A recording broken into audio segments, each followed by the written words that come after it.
Welcome to the Meat Dudes. I'm Evan. I'm Tyler. And before we introduce our guest today, Tyler, let me ask you a question to set this all up. Have you ever gone into the store, looked at Wagyu beef and thought, is this really Wagyu beef? It's funny you should ask that because I was just talking with our friend Cian from Preservation Meat Collective, our good buddy, and we both have families and children, and so we have to make the Costco trip. And when we do, both of us always go straight over to the beef section and text each other pictures and like, oh my God, can you see? Look at that! Is this is this real? And I don't know. I mean, it's got the label. It's got I don't know. It's hard to say. It's hard to know for sure. Mm-hmm. Absolutely. Well, today that's why we brought in our guests here, Jerry Cassady and Ginette Gottswiller. So welcome, guys. They're both from the American Wagyu Association. How are you both doing? Wonderful. Doing good. Good. Hey, thank you so much for joining us. And we're here to talk about the Authentic Wagyu program here that is hopefully going to give a little bit more quality control and let people know exactly where this Wagyu beef comes from and if it's actually Wagyu beef. So this is really exciting. You guys were both part of really helping this program make it to fruition here. So before we get into this program, let me ask you, so you both come from Angus beef. So what is the American Wagyu Association and why do we need it? Jerry, I'll start with you. Okay, so we both had careers with the American Angus Association, which really set us up perfectly for this transition over to the American Wagyu Association. I started with the American Wagyu Association almost a year ago, so I'm still fairly new to this side of the industry and this association, but almost a year under my belt with the American Wagyu Association. Yes. And that association, Evan, is very critical for the documentation of ancestors, for the breed, and we also, as you know, we live in the world of data collection and technology, so we also collect a lot of data and couple that with the animals that we record and keep track of ancestors. Wow. Also, just so you know, everything at the American Wagyu Association is parent verified through DNA technology.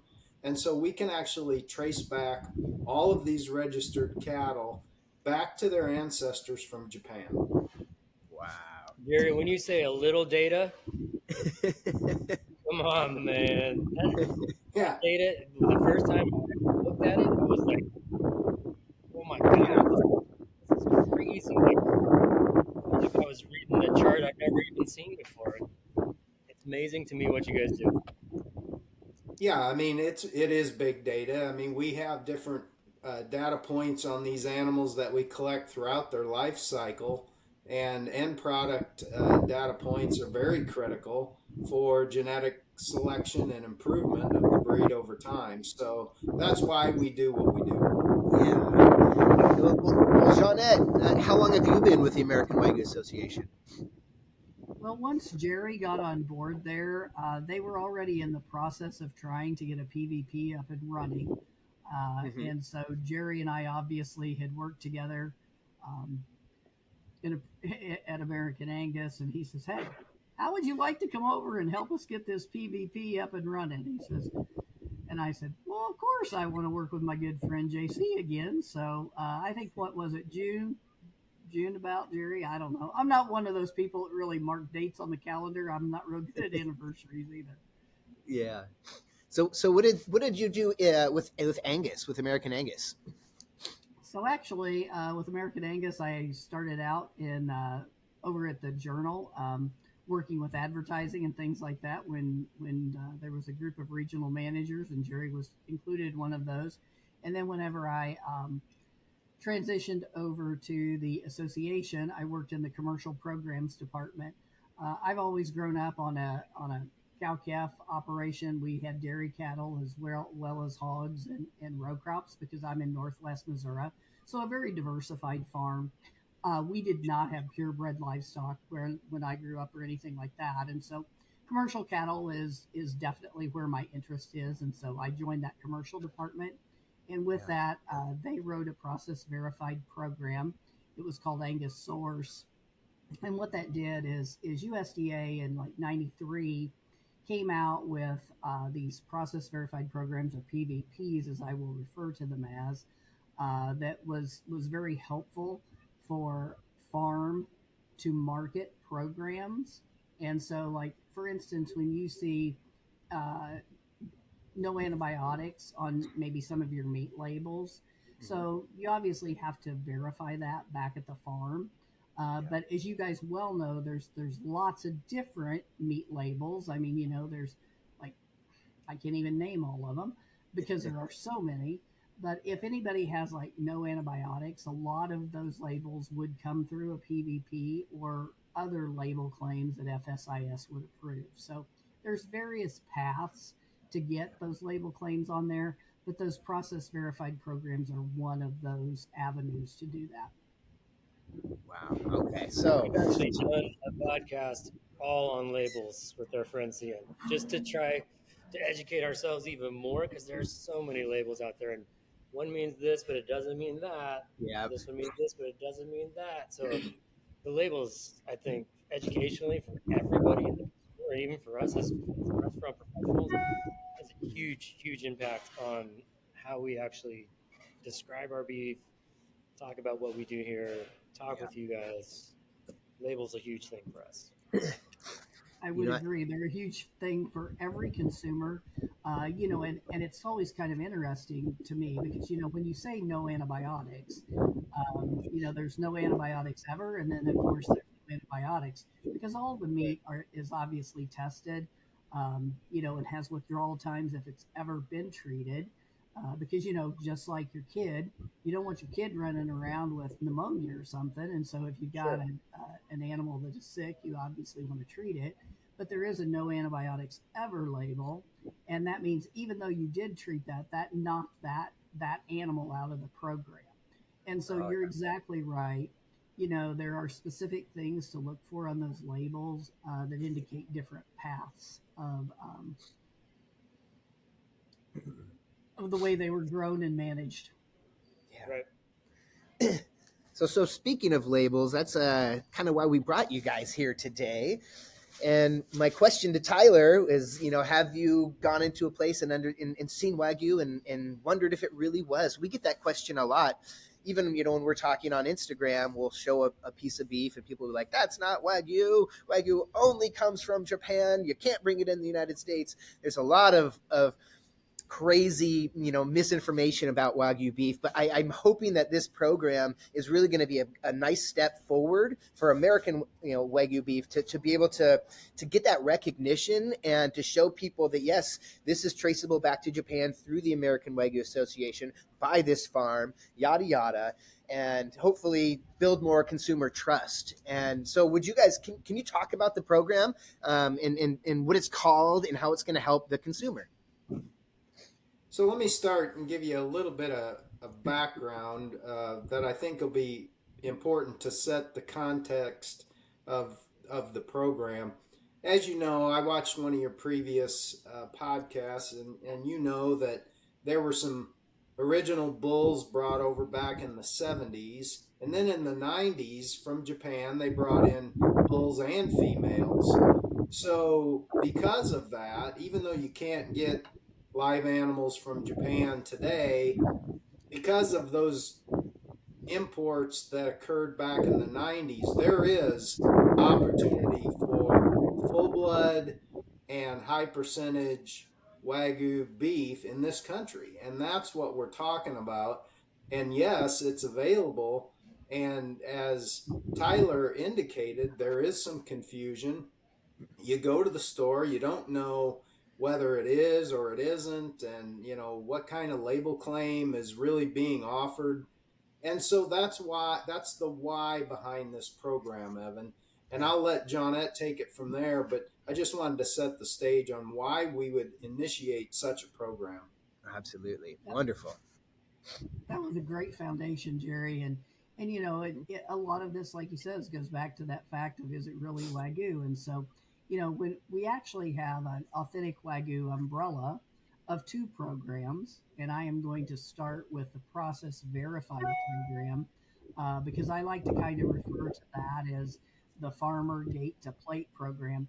And I also need to point out, with this Wagyu breed, as well as the producers in this breed, many of the producers literally take it from gate to plate. That's an anomaly. If you go to any other beef breed, they're really not working directly with the consumer. Just like myself, I may have a small butcher beef business, but I'm selling to a feed yard, and that feed yard's taking that onto that packer. Whereas with the Wagyu producers, they literally are feeding them themselves, or paying someone to feed out their calves and getting them back and taking them to that harvest facility. So with that, that's why this PVP was really interesting to the Wagyu breeders, is because they're able to trace those animals from the day that they're born by a tag, go on and get a DNA test off of those animals, go on, take them through the feed yard, even though it may be at their own farm or ranch. That tag's going to stay intact, as well as the DNA, and then send that on to the harvest facility. So at the harvest facility, I mean, again, not because we think this is a problem, but once you break a carcass down, you've got lots of pieces and parts. So what's that process when it's broken down? How do you ensure that carcass is actually in that package? And so Right. we have a process of traceability to do that. And as I said earlier, there's a DNA sample taken. And so then we take random DNA samples at that harvest facility to ensure that the animal that's actually being harvested is actually the one in that package. And so those producers take this very seriously. The other component of that is huge is the fact that all the animals have to meet a marbling spec of 800, which is moderately abundant. And if you look at prime, the lowest level of prime is like a 700 marbling score, but we raised it up to 800 because, let's face it, all Wagyu, well, I don't want to say all Wagyu, really good Wagyu obviously is much better than even 800. But, we had to set a baseline. And of course, we want enough animals in the program that we can supply. Because old Tyler there, he didn't want to run down to the store because he's got all these people coming in and he can't find product, because he's going to get really upset about that. But we also want a consistent quality product. And so, that's the baseline that we chose. So with PVP, we've got process verified points of age and source, born and harvested in the USA. They have to be registered with the American Wagyu Association, traceable to at least one registered parent. And we have actually 4 different labels in the PVP. So they can say that they're 100% Wagyu, so that both of the parents need to be registered and full bloods. And then we have another label that is 99 to 93%. And so that means a full blood as well as a pure blood. So both of the parents have to be registered. And then we obviously have, I call it an F1, but it's more of a 92 down to a 46. And so, earlier you guys commented about American Wagyu. And, one of the things I think that we all need to kind of remember is, in the United States, when we refer to American Wagyu, that's more of that F1 product.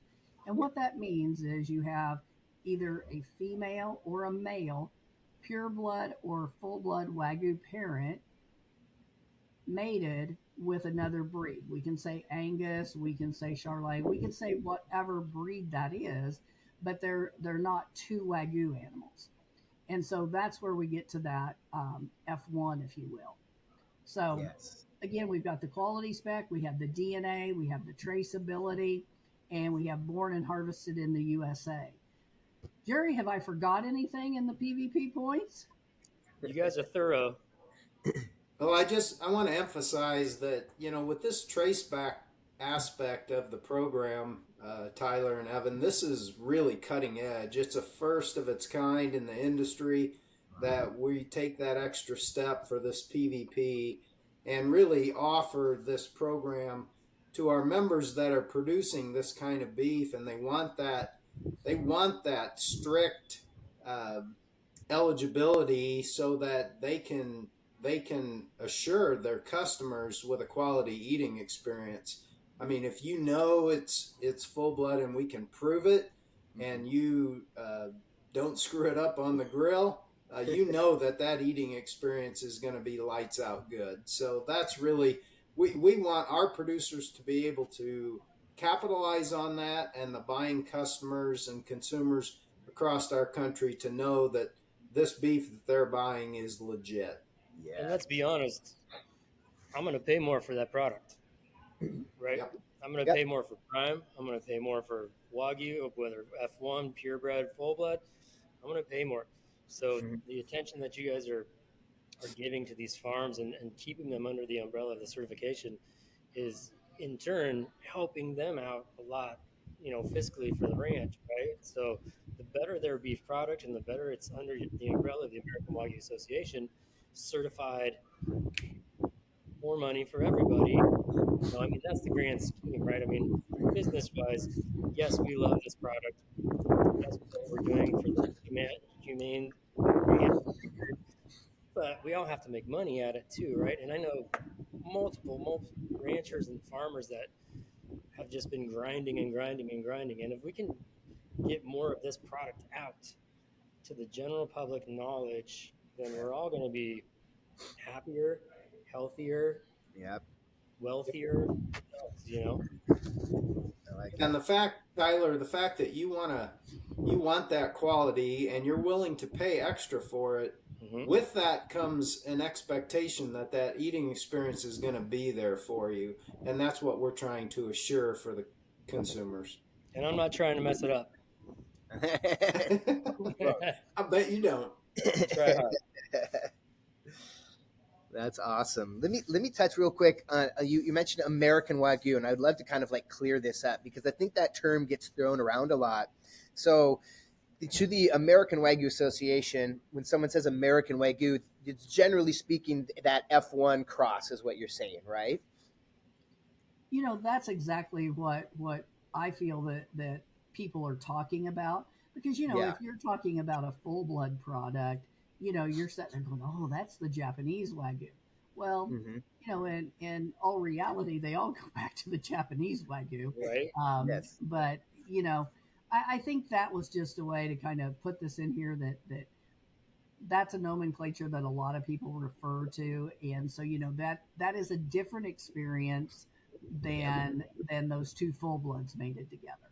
And so, I guess I just want to kind of clear that up, because everybody thinks when it's American, it's only available in the U.S., where, there's some really great Wagyu steaks that I'm sure are very comparable to anywhere else as well. Yeah. No, that's good. Yeah.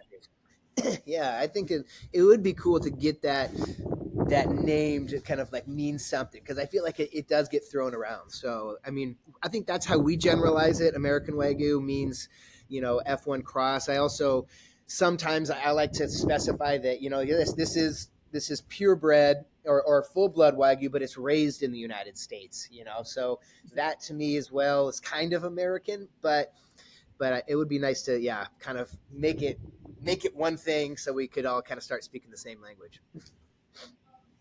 Well, and I think that's where, there's just a little, communication or label fatigue, if you will. I mean, just like Tyler said, there's so many labels and there's so many claims on the labels, and if we can kind of, find a middle of the road for that, so everybody's talking the same language, it'd definitely help whenever you get to the end of it, because, you're like going, well, I thought this was going to be better, or no, I really paid a lot for this, or whatever. So, that goes back to that consistent quality and eating experience. And that's exactly what Authentic Wagyu is trying to do, is, try to make a and I don't want to say a level playing field, but a level experience, so that, again, where we're putting that quality grade on there, that's going to give a consistency, a little bit of that.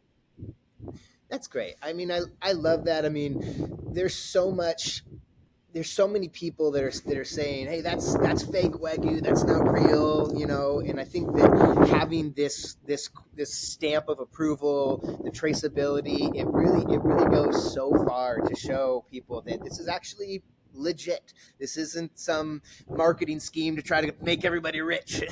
Like this is actual genetics from Wagyu cows that were brought here in the 90s to now. And it's really gonna. I think it should really move the industry forward, because I think a lot of people don't trust it right now. They don't trust that they can go into a butcher shop and find Wagyu beef, because they've only seen that piece of A5, or they've only seen it in movies, and that doesn't look like A5 Wagyu beef. Well, it's not supposed to. This is an F1 cross. It's a little bit different. This is a different eating experience, but we can trace it all the way back to its roots, its parents from Japan. That's exactly right. That's well stated, Evan. Yeah. And quite honestly, because of the need for more education with consumers regarding all meat products, we as the association need to be more intentional with our efforts and getting the word out, getting the right education in the right places, right? Yeah. You guys agree, and I commend what you guys do. I mean, I've been in the meat industry my entire life, and it's fascinating industry, but quite honestly, sometimes it's a little distant from where the consumers are. And you guys make education in the meat world fun. You make it accessible, and I appreciate all your efforts that you do with that. We appreciate that. Thank you for that compliment. And we love Wagyu beef, and it's funny. When we first started out, we brought in a full blood Wagyu beef from a local farm around here, and so many people loved it. We loved it, but we also were fighting against those people who were telling us that it wasn't real, and so I think it started our journey is to show people that, hey, this is actually traceable back to Japan. This is very good. It doesn't have to be A5. Not everyone is looking for A5. That's what we say a lot of the time. A5 is great. If you love it, eat it. That's wonderful. But some people want to have an F1 cross flank and enjoy that experience just as much. So, we found ourselves kind of in the middle of trying to educate people and really trying to showcase this beef that we fell in love with. And we've also tried to almost 100% integrated into our menu. Yes. So when we started out, like the outsider's perspective, people that own a restaurant, they think we're just wealthy beyond means, right? Yeah, it's a lot of work, and it's a lot of dedication. And I've been doing it for however long, 30-something years, and have cooked in fine dining restaurants. To what we do here is like very comfortable, but I have never lost my interest in the quality of product that we buy. And I'll admit, when we started doing Wagyu beef and we started bringing it in, I was just like, I don't know if we can afford this. And then I started putting together the different cuts, and I started putting together different trims and terrace majors and like different whole cuts that I could smoke and make before. And then actually I was like, you know what? I think I can do this for the entire menu. So we've now broadened our spectrum of all of our purveyors and where we get all our beef from. And it's all American Wagyu Association. It's all super, super graded F1 or higher. A lot of purebred, just lovely product. And I can't ever go back. It's almost like eating your first farm fresh egg. Yeah. I can't ever go to the store and buy an egg ever again. It has to be a farm fresh, beautiful egg. And now I'm kind of a beef snob, to be honest. Like, oh yeah. After having everything from F1 to A5, we've tried almost everything, and it's just the most superior product, flavor. And don't get me started on the nutritional value, because people are tired of me talking about that. But They always think that I'm lying to them when I tell them about the nutritional aspect of the intermuscular marbling and Wagyu beef and blah, blah, blah. So I get off on a little bit of a rant. Sorry.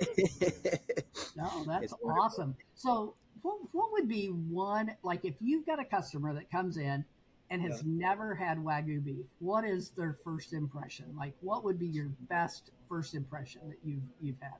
As far as what I would sell them as a steak or cook them?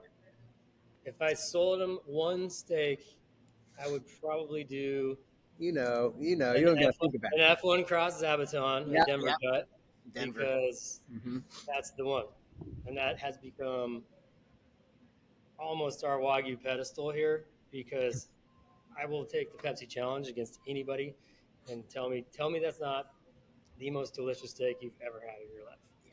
And it's tender and it's ultra marbled and it has that still very, very nice meat clusters. So you're going to get that steakiness and not, I'm not going to tell somebody to eat A5 right off the bat, because one, I got to tell them how to cook it. Everybody's scared about that. Yeah. But you can only eat so much at A5, and Evan and I have said multiple times that we're both steak eaters. So sometimes I even get into a purebred, say, ribeye or a New York, and it's almost too much sometimes. It's almost too rich. So, I would say Denver, or we call it the Zabuton. In the Zabuton Denver steak is the best example of an amazing steak, for an amazing Wagyu steak for a great price. I mean, we'll sell you an amazing steak and it's $18 to $22. And so it really kind of like fights against that whole, well, it's $200 a pound, I can never afford it. I'm like, look at this steak.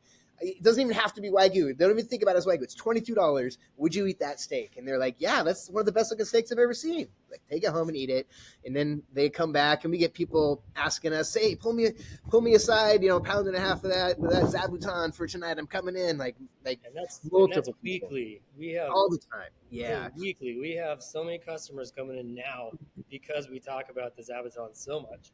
Yep. That I have to bring in 6 whole chuck rolls a week just to be able to supply our little teeny meat shop that we have here. We bring like 5 chuck rolls, you said? 5-6 chuck rolls a week? 6.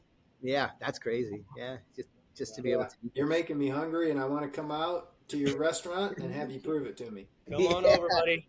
Yeah, we love it. We would love it. Yeah. We sell a lot of whole smoked Denver mussels on May 9th, so put it on your calendar. Yeah. Got it. That's the one. We sell a lot of the Hollywood cuts, of course, because that's what a lot of people want. They love that Wagyu ribeye. It just looks great. But when we always talk about the Hollywood cuts and say that that you're going to pay a little bit more for those. So if you're looking at a beautiful ribeye, it could be $60 to $70 depending on how big it is and how marbled it is and what grade it is. So what Tyler's done is a really great job of bringing in so many different cuts. I mean, we sell packs of Terrace Major. We sell flank steaks. We sell bavettes. We sell skirt steaks. I mean, we try to utilize the entire animal and showcase those non-Hollywood cuts because they're so much more affordable and they're so great. And I feel like it opens up people's imagination on what they can do with beef and how they can cook it and how they can feed their families. When they're looking at a skirt steak that's $20-$25 that can feed 3 people, and it could be Wagyu beef, an F1 cross at least. I mean, that's such a great thing for us because it takes off that expensive stigma that Wagyu beef always has, and once they taste this beef, they're gonna come back. Like, we're gonna know we're gonna get a customer for life. And people don't come into our meat shop, buy meat, leave, and never come back. That rarely happens. We always see people coming back because we don't want to sell them the $200 piece of A5 that we have there. We want them to get started and try these things and work their way up to that. And I think they appreciate that, and we can educate them and they can come back and tell us how everything was. But it's kind of what we try to do here to keep that education going, keep people coming back and keep people trying different cuts of meat. We got multiple 2-person households that come in and want, she likes this much, I like this much. And I've said it before, but it's almost like a Wagyu beef passport. Like, I'll be like, oh, you should try the culotte. Oh, you should try the skirt. You should try it. And so I portion out all these little steaks for these people. and they come back every week. I'm like, oh my God, the Toro was amazing. Oh, that flank was amazing. So kind of just like, okay, well, you like that, then let's do this. And that part for me is super fun, just to have people come back and tell me their value experience. That's what we're trying to do, right? That's pushing it out to the customer and letting them know how accessible it is. Yes. And approachable, because the stigma behind the name freaks people out too. It's like I'm gonna burn it. I can't spend that much money on. It's still just a steak, guys. And Ginette, when you asked, when people come in, what's their first impression? A lot of times we'll say, "Well, I've got this Wagyu zabuton," and they'll say, "Oh, I can't afford that. I need something else." And I'm like, "Whoa, hold on, this is $12. This little guy is $12." So that's generally their first impression, is that it's either too expensive, or they'll burn it. They don't know how to cook it. I don't know how to cook it. So do you send people home, like with your steak pack? Do you send home little recipes and different ways to cook those items as well, so that they feel comfortable with that little steak pack that you send them home with?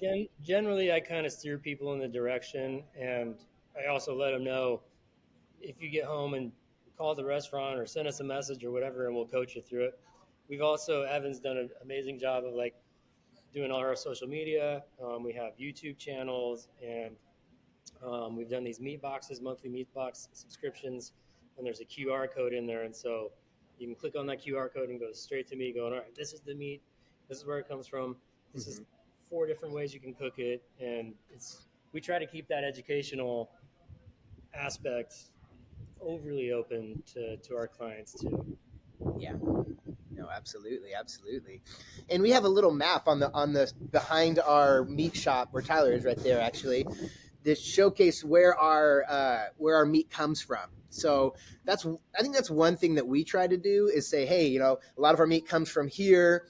That's how we kind of fight against the stigma of that's fake Wagyu. We say, well, this comes from Pure Country Farms. It's the Klingeman Reserve. Paul Klingeman is the farmer. Paul Jr. is his son. They work it together. So like generally, we have all this information to show people. But I know that a lot of places, like if you walk into a supermarket, you're not going to get that. Generally, the butcher behind that shop probably isn't going to tell you all that stuff. Maybe if they're really great, they might.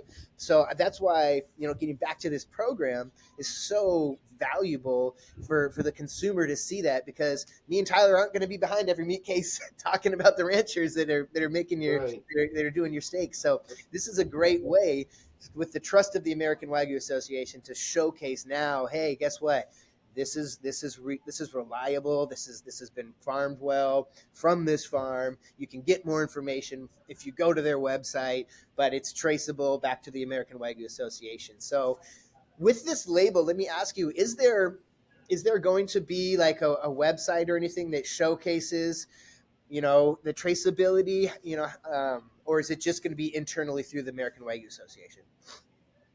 So we're going to have all this information available on our website through the American Wagyu Association, and that traceability will be done on an individual basis, Evan. So you as the consumer, you could take a small sample, send it in, and check and see if the parentage lines up on that product, and then we would compare that with our registry and verify that yes, indeed, that animal is exactly who the label says it is. Yeah, I like it. Can I ask a question? And this might be a little controversial, but you ever catch liars out there saying that they're selling No. So here's the Wagyu thing. over the tell you, umbrella of Tyler. the American Wagyu Association, and they're not? Have you ever caught anybody? I'm curious. Well, maybe we can answer that. Don't name names. that's a great question, though. But that's why this PVP program is so cool. Is you're auditing those people. You're doing random audits. You're going to the butcher shop. So you're like a health inspector that comes in and checks all the temperatures on my line, make sure we're doing stuff right. Okay. Pretty much. But, the other thing, too, with that, and I'm glad you kind of brought this up, is you guys were talking about being the guy behind the meat counter and everything else. I told you there was an umbrella of Authentic Wagyu programs with an S. So the other program is actually G162 spec, and you can actually Google that and look it up. It is a certified beef program with USDA. And so that's actually more for larger packers because, maybe you're working directly with local farmers and stuff. But let's say, you were talking about the grocery store. Well, the grocery store is not going to be able to work with local farmers. And so we also have a program for larger scale, if you will. And what that is those animals do have to be traceable back to Wagyu parentage and, and identified. And then they also have to meet that minimum marbling spec. And then they can also have that Authentic Wagyu label. Now, the thing about that is the traceability is not in that. So you can't cut off the piece of meat because, it's not, well, it's from the farmer. The farmer's not going to send that in because we wouldn't know what that pool of animals was to test against. Okay. Because like, Evan, if it comes from your ranch and, we send it back, we're going to know that we bought that from Evan's farm and we'd be able to test within that pool. But at the grocery store, that's a little bit harder to do. And so the pool would be so big and that'd be a little bit tough to do. But with that G-Spec program, it's still going to ensure the customers and the consumers because it also has to meet that minimum marbling spec. So it's still going to be that consistent quality Wagyu product that is going to be a phenomenal eating experience, but obviously on a larger scale that can go into restaurants, or supermarkets so that you always have a big consistent supply of product. So we actually, like I said, have two Authentic Wagyu, I call it umbrella programs. One is again from the farmer gate to plate, and then I kind of refer to the other with the 162 spec, more of a packer type program, because those animals are probably going to be coming from more of a commercial feed yard where lots of Wagyu are fed out from many producers. So just kind of wanted to point out that there are two. So because obviously the labels are going to be a little different. The one on the PVP is going to say it's a PVP Authentic Wagyu, whereas the one on the G162 spec will just have Authentic Wagyu, and it won't have any percentages on it. So, it can be anything from A5 to full bloods, and you're not going to know other than, probably looking at the marbling on it. Wow. Okay. Wow. That's interesting. Okay. So, and you wouldn't say that, like, I guess the PVP is more for small local producers, right? To give them the credibility with the farm. And the bigger one you said is for commercial. Like I said, I call it more for larger scale, obviously, because there are lots of programs where there's multiple ranchers that funnel cattle into those feed yards or programs because maybe they're anywhere from 20 and here's the thing, not everybody wants to market directly to the consumer, and like for instance, I know people that they are absolutely fantastic herdsmen, cattlemen, but they are not talking to people, and they're probably not going to sell their product. That's not their gig, dude. Sounds a lot like a chef. So yeah, exactly. I mean, so they're going to work with a larger company and market their animals that way, and that's cool. I mean, we don't care how this great meat gets on our plate, right? But what we do care about is it is quality and consistently a great product. And so, we've got two highways so that you guys can continue to have lots of great quality product to throw on those plates and make me a real happy consumer to come eat more meat with you guys. Yes, that's a win-win.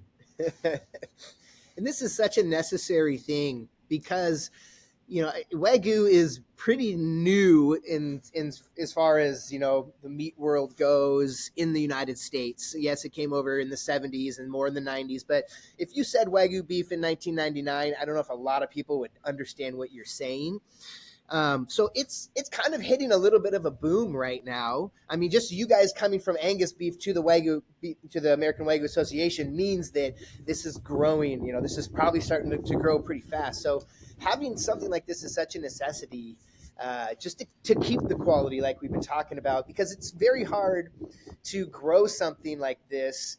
Like my biggest worry is that it's going to grow so fast, and all of a sudden everyone's saying, "Oh yeah, that's Wagyu," and you go into every butcher shop and there's Wagyu beef, and is it really going to be Wagyu beef? So I'm so happy to see something like this because of how rapidly it's growing. That it can kind of almost slow it down a little bit and make sure that the quality is still going to be great. We're still going to be getting the top stuff out there, and not just anybody with one Wagyu cow in their herd of 10,000 is going to be able to claim that's Wagyu beef. You're not just going to go to McDonald's and go, "Hey, we got a Wagyu beef burger." Like, well, you know what? Yeah, we've seen that, but is it really verified and authentic?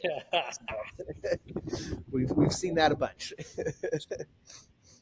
Well, that's one of the ways and one of the reasons why, because just like even, the farmers and ranchers that's in the American Wagyu Association, they've actually had to combat that a little bit because people have been like, yeah, I can get Wagyu at Joe Schmo's down the road here, Joe Schmo's supermarket, and it says it's Wagyu and it's like this much cheaper.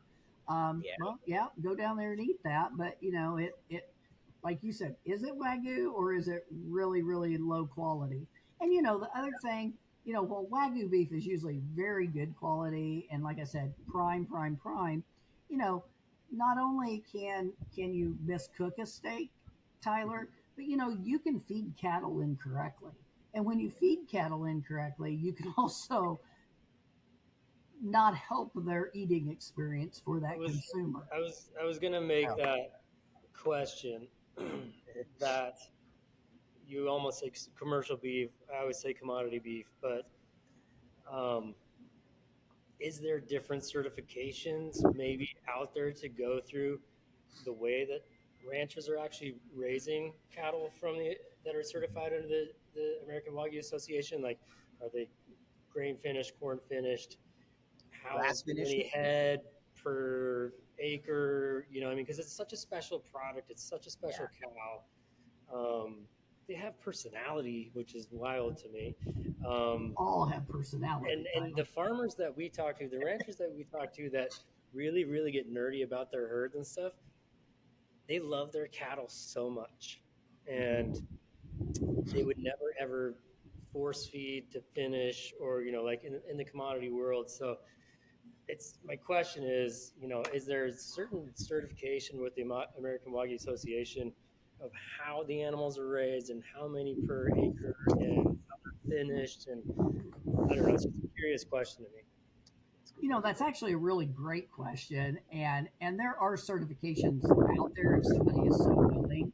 Right now, we don't have anything like that in place at the American Wagyu Association because, and I'm going to be frank with you, if you look at the herd size of the American Wagyu Association, it's in the like 40 head to the producer, and it's just like you said. Okay, you've got so much money wrapped up into those cattle. Okay. And why would you do anything to diminish that investment? For sure. I mean, and so many of us, even, I know people say commodity beef. Okay. There is, where I live, even in Northwest Missouri, there's 3 feed yards within 15 miles of me. And they're small farmer feeders. You know what? Those guys aren't force feeding those things anything. They're taking. I wish I could even show you all the pictures. Standing in the pens with them. Those cattle have a great life. At the end of the day, people are like, "Oh my gosh, they're all pinned up." They're pinned up, so they're not getting out on the highway, man. That's about the size of that. Absolutely. But at the end of the day, those cattle are happy. Practically all of them probably have names we can't say out loud because that's just the way that is. But a lot of them do have some really cool. They have personality, and we all love our cattle. If we could show you all the things we go through in the winter and take care, even in the summer when it's hot, these cattle are kids, kind of. We're not going to diminish their value. The people that do that you see those videos of, some of those videos I almost think are staged, seriously, because nobody that is truly a farmer or rancher is going to do that. Right. Wow. Yeah. Yeah, and I'll just follow up real quick, Tyler. That's a really good question that you asked, and it may be kind of phase two for this program. Exactly. We may look at that down the road in terms of some kind of quality assessment to initiate from the producer side. But as Ginette alluded to, right now these farmers and ranchers take such good care of their cattle. It's not a really abundant intentional concern of ours right now. But in order to maybe make a new claim down the road, it would be something we could look at. Yeah. I love that. And So one of the things, and I'll just throw this in here real quick, Evan, is I would have done a lot of programs at American Angus, and I went and did a lot of audits, if you will, if you want to call it that, at those ranches, for other programs because it was a required thing. You know, okay, I could have probably went through there and filled out the paperwork in an hour and a half. Okay, easy. Yeah. But I was always there 4 hours because every farmer wants to show you every cow on the place. Okay, every bull. Let's go through.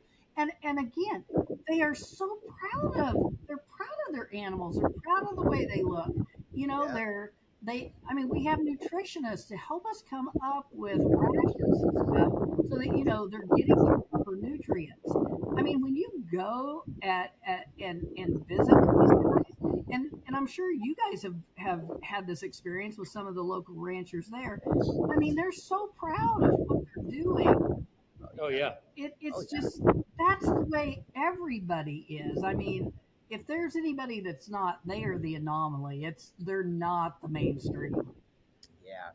No, I agree. We got yelled at by Arlie from our Reeves once because we were talking about commercial cattle. And she's like, "Hold on, there's a lot of really great farmers and small farmers that actually are part of this." And I was like, "Oh, yeah, okay, you're right." Because we're getting She on is our. right. Yeah, she's totally right. So Yeah. that's always good to throw out there. I like talking about that. But let me ask you guys this real quick. Where do you see Wagyu and maybe the American Wagyu Association in the next 10 years? I think right now we're a growing association. I think when you look at we have 1,600 members right now, registering around 10,000 heads. So in the grand scheme of things, it's not a large purebred association, uh, but I think we're pretty mighty. And if you look at the potential for the Wagyu association and its membership, I don't think there's any other breed that has as much upside potential for growth as Wagyu does. Absolutely. Absolutely. Ginette, do you have anything to add? The only thing I would add to that again is going back to that so many of these farmers and ranchers are working directly with consumers, which again is just so unique. And I think that is what really gives this association strength, because they're so in tune with what consumers want that oftentimes I think maybe other beef breeds are not so in tune with that at the end of the day because they're not working directly with people like Tyler and yourself that's that end consumer. And I think that's what gives them the leg up. Yeah. No, I agree. I agree. And so let me just clarify this because we've talked to some Canadian Wagyu producers. And is it just in the United States or is it North America? Is it just West Coast? Is East Coast? How far does this cover? How far does the American Wagyu Association cover? I feel like that's going to be phase two, also, Evan. Could be. Yeah, I North would American agree. Wagyu Association. Yeah. Yeah, I would agree. We have some members north of the border. We have members south of the border, and worldwide actually. So there's opportunity for growth. We're going to right now focus on the U.S. and the U.S. Producers and try to make sure that we create marketing programs to benefit U.S. beef producers first and foremost. I like that. Okay. And this is always a fun question before we get out of here. Me and Tyler always talk about, and you guys will have some great insight on this. So, why don't we just use the Japanese BMS chart? Why is there so many different ways to to measure Wagyu. And I feel like we all kind of go back and say, oh, this would probably be an 8 on the BMS chart. Why don't we use that in the United States? That's a good question. We are at the mercy of our United States government when it comes to beef grading, and we follow the guidelines of the USDA. And Ginette can add to this. You guys probably know this better than we do. It's a government program here in this country. It's not that case everywhere you go. And with that, we're going to follow USDA guidelines, at least for now. Yeah, sure. Yeah. Okay. Is there anything coming up soon that might change? Because I know we talked to at the Bar R auction. We talked to a couple people, and they said that there might be something slipping in there to be an ultra prime or a super prime, or that Wagyu can now be graded as a little bit higher than prime. Is there anything on the forefront there you guys are working on?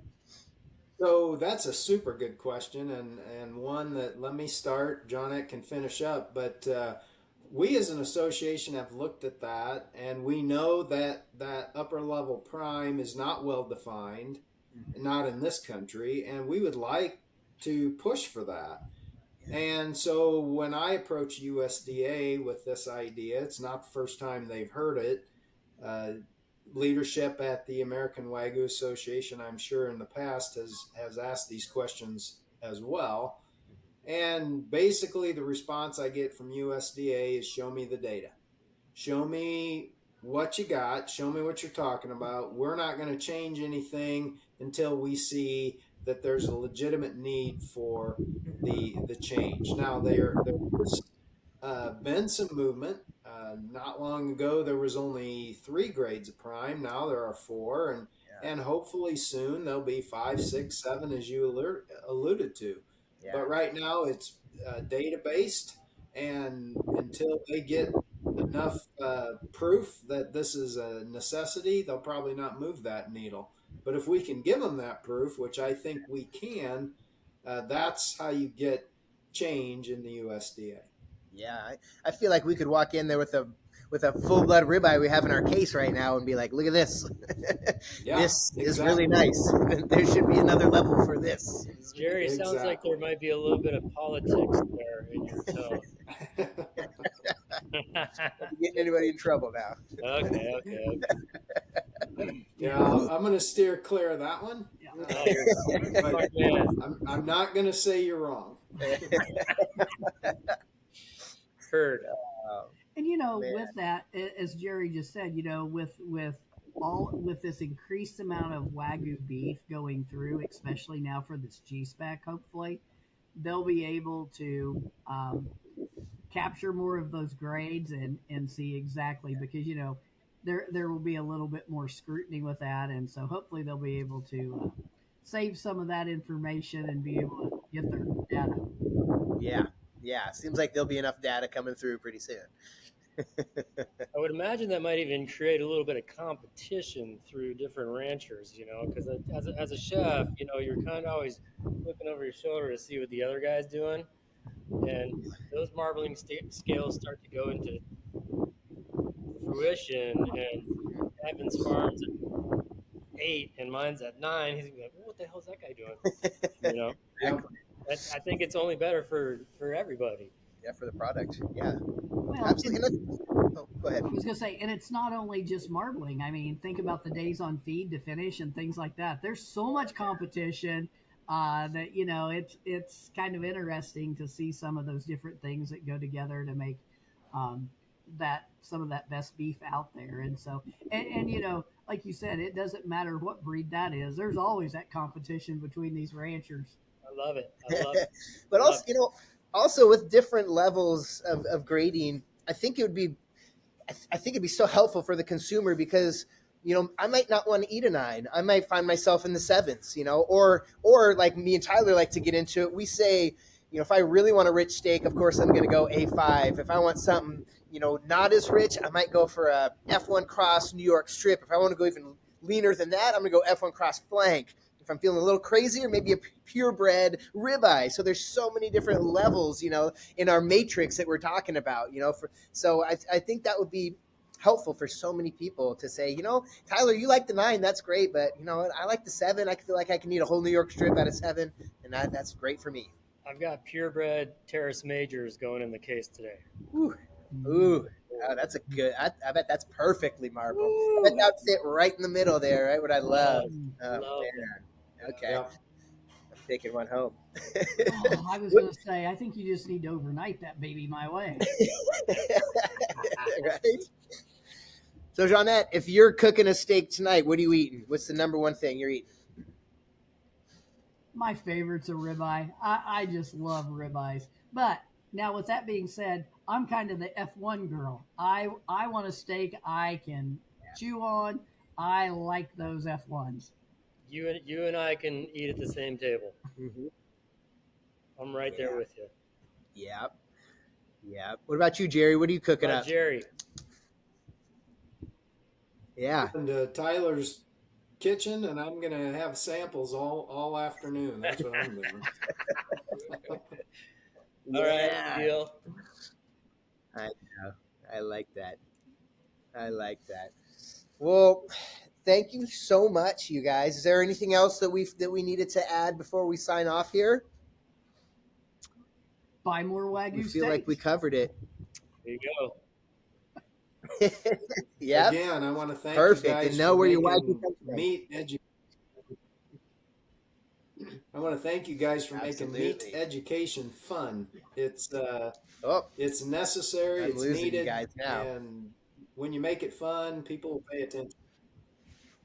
I think you guys need to start a podcast for little kids and start educating them even where their meat comes from. You guys would be perfect for that. We both have young kids that's are meat great. Snobs. Good. Yeah. Total meat snobs. Meat snobs. My daughter. Time. You guys have been fun, and it's been entertaining. What's going on there, Ev? Oh. I think he's frozen time. He froze. He's kind of like Wagyu steak. Evan's got a 4-year-old, and she likes good meat. I've got a 9-year-old, and she likes filet for her birthday. Ooh. Yeah, she wants a Wagyu tenderloin. That's what she tells me. And then I've got a 14-and-a-half-year-old, and he will eat anything steak related that I give him. He's down, but he's like, "Ooh, is that A5? You got a little A5? I want to taste that." They really are snobs, aren't they? Oh, they're snobs, dude. Oh, wow. Yeah. But that's the way they should be raised, right? Yeah, that's right. Start them out on the Wagyu train young. Yep. That's all we eat. I like it that they're on the beef train, and even better, they're on the Wagyu train. How's that? That's right. Yeah. Yes, exactly. Wow. Well, thank you guys again. We really appreciate your time, and we'd love to keep reaching out and using you guys as a resource to continue our education, continue telling our people how they can find Wagyu beef, what they need to know, and now that we're gonna have an official stamp, when is that stamp gonna come through now? Actually, let me ask you that. Like, there are cattle in the works right now? So we've actually enrolled a few groups of calves in the PVP. Obviously, it takes a little bit for them to make it to harvest. So yes, we are moving right along, and the G162 spec is up. We just kind of completed some things, so I'm going to say in the next, 2 weeks, Jer, we ought to be ready to kind of roll that one out so that everybody in the masses can start using that. Great. Yeah, wow. Awesome. So we should start seeing it soon. This is exciting. Once we get some, we'll do a nice podcast on it. We'll do some content all around it. I can't wait to see what it looks like and how, we can see the different farms and things like that. I know we'll be getting it. We'll be getting it from Bar R and Pacific Rogue and all these guys around here. So that's awesome. We'll definitely stay in touch here. And you guys are going to be at the conference in September, right? Yes, we are. Yes, sir. Yeah, perfect. Well, if we don't see you before that, we will see you then. Absolutely, for sure. Very good. Well, thank you guys again. We'll sign it off for the Meat Dudes here, and we'll hopefully talk to you guys soon. Thank you, guys. Thank you. Thank you. Thank you, guys.